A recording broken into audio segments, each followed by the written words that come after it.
자, 2020년 11월 15일 목요일 시간 잘 갑니다. 자, 국어과 수업 시작해 보도록 하겠습니다. 자, 그리고 예고했던 바와 같이 내일은 2시간 다 수업을 할 거니까 2시간 다 출석 부를 거고 2시간 그 2시간에 각각이 다 과제가 있을 거니까 잘 기억을 해 두시기 바랍니다. 자, 오늘 배울 거는 로마자 표기법입니다. 로마자 표기법.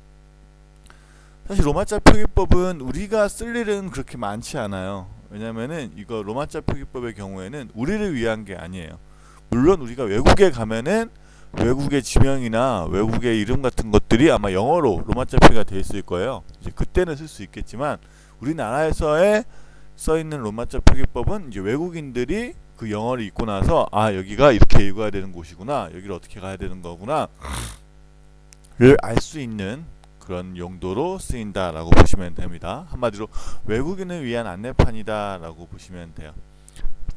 그래서 발음 기호를 생각하시면 편한데요. 발음 기호를 그래서 만약에 아라는 글자가 있으면 그걸 A로 표시하고, 그냥 기억 말고 딴 걸로 할까요? S는 시옷은 S로 표기하고, 이런 게 로마자 표기법에 해당이 된다라고 생각을 하시면 되겠습니다. 그 중에서 이제 규칙이 있는 것들이 몇 개가 있는데 그 규칙만, 로마자 표기법은 단어를 많이 외울 필요가 없고요. 외래어 표기법은 규칙이 적은 반면 단어들을 따로 암기해야 되는 것들이 좀 있는데, 로마자 표기법의 경우에는 여기 나오는 규칙만 알면은 어떤 걸 하더라도 할 수 있어요. 그 규칙을 잘 집중해서 공부를 해보도록 하겠습니다. 우선 첫 번째는 기억, 이 필기 다 하셔야 됩니다. 이 필기한 것도 당연히 올려주셔야 됩니다. 과제도 있고요. 오늘 영상은 짧을 거예요. 그 대신 필기한 거 올려야 되고, 그 다음에 과제도 수업시간 안에, 항상 말씀드리지만 수업시간 안에 보내주셔야 됩니다. 수업시간이 지나면 완전 꽝이에요. 기억, 디귿, 비읍부터 보도록 하겠습니다. 자, 기억, 디귿, 비읍은 로마자를 어떻게 쓰냐라는 거 우선 알면 됩니다. 자, 기억, 디귿, 비읍이 초성, 처음에 왔을 때 앞글자 받침이 아니라 초성에 왔을 때는 기억은 G, 디귿은 D, 비읍은 B 이렇게 씁니다. G, D, B. 근데 문제는 얘네들이 받침에 올 때가 있어요. 받침에 올 때는 G, D, B가 아니에요. 받침에 왔을 때는 얘는 기억은 K, 디귿은 T, 그 다음 비읍은 P 이렇게 바뀌게 됩니다. 무슨 말이냐? 만약에 밥 알죠? 여러분 밥을 로마자로 쓴다면은 BAP가 되는 거예요. 만약에 갑을 쓴다. 갑은 GAP 이렇게 되는 겁니다. 그래서 초성했을 때랑 받침했을 때 쓰는 영어가 다르다라는 거 아시면 되겠습니다. 쓰는 영어가 다릅니다. 실제 발음이 다르대요. 받침하고 초성에 들었을 때 발음이 다르대. 우리는 구분하지 않지.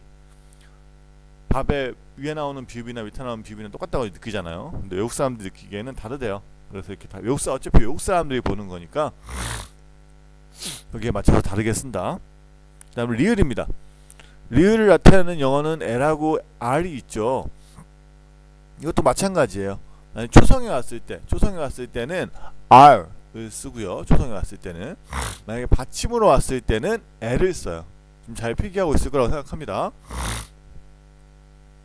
그런데 문제는 이제 RL 막 얘기했죠. 근데 리을이 연달아 올 때가 있어요. 리을이 연달아 오는 게 무슨 말이냐? 만약에 골라란 말이 있다. 골라는 우선은 만약에 로마자로 쓴다면 GO, 그다음에 리을이 연달아 왔지. 고래 리을, 라엘 리을 연달아 왔지. 이 경우에는 원래 원칙대로라면 LR을 써야지. 받침은 L이고 초성은 R이니까. 근데 이렇게 연달아 왔을 때는 LL을 씁니다. 그래서 만약에 골라를 로마자로 쓴다면 GOLLA가 된다. 전에 한번 배운 거니까 잘 기억을 하고 있을 거라고 생각합니다. 이 동영상 수업의 좋은 점이 다시 돌려볼 수 있잖아요. 이해가 안 되면은 다시 한번 돌려서 보셔도 좋을 것 같습니다. 세 번째, 이 규칙이 제일 중요한 규칙이겠죠. 음운 변동이 일어나면 그 음운 변동대로 씁니다. 음운 변동이 일어나면 음운 변동이 있는 대로 쓴다. 이게 무슨 말이냐?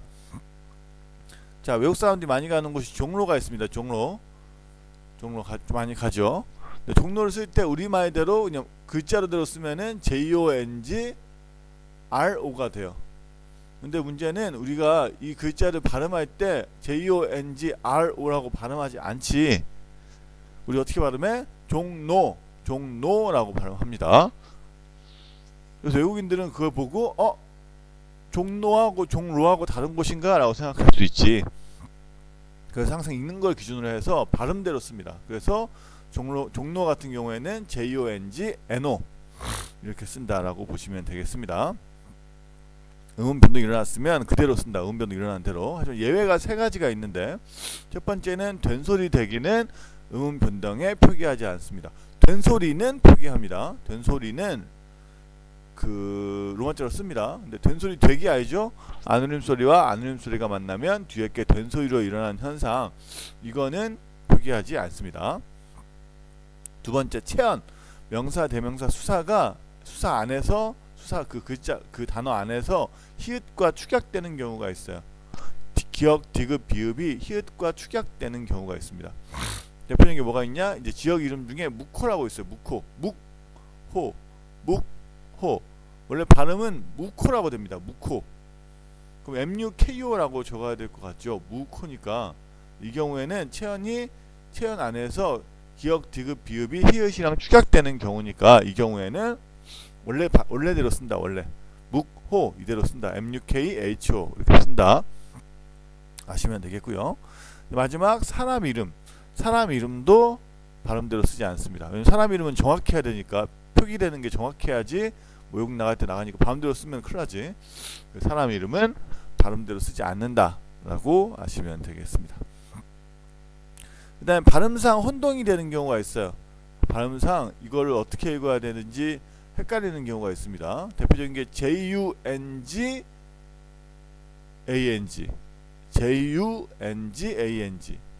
이거는 일반적으로 어떻게 읽겠어요? 사람들이 중앙이라고 읽겠지. JUNGANG는.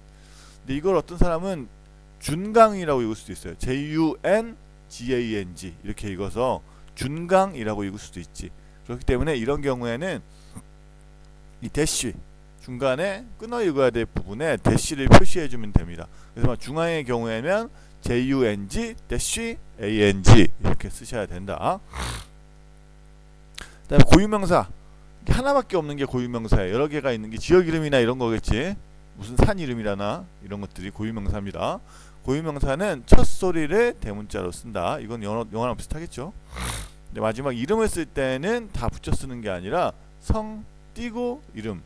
내 이름 안태형이면은 안띄고 태형 이렇게 로마자로 쓰시면 된다. 아시면 되겠습니다. 이거 잘 필기를 하셨을 거라고 우선 생각하고요. 자, 과제는 여기 10개 단어가 보이시죠? 이 10개 단어를 로마자로 바꿔서 저한테 보내주시면 됩니다. 혹시나 친구 거 베껴서 보내야지 이런 생각 하지 마세요. 틀렸다고 뭐라고 하는 거 아니니까 본인이 직접 한번 로마자로 바꿔보고 보내면 참 좋을 것 같아요. 무슨 말인지 알겠죠? 그래서 필기한 것들, 앞에 필기한 것들이랑 필기한 것도 이거 그대로 적어서 보내라는 소리가 아닙니다. 이거 그대로 적어서 보내면 필기가 아니에요. 설명한 거 필기해서 보내야지. 이것만 봐서 뭔 내용인지 어떻게 알아? 과제 10개 이 단어도 로마자로 바꿔서 보내주시는 게 오늘 과제가 된다라고 보시면 되겠습니다. 자, 날씨가 많이 춥습니다.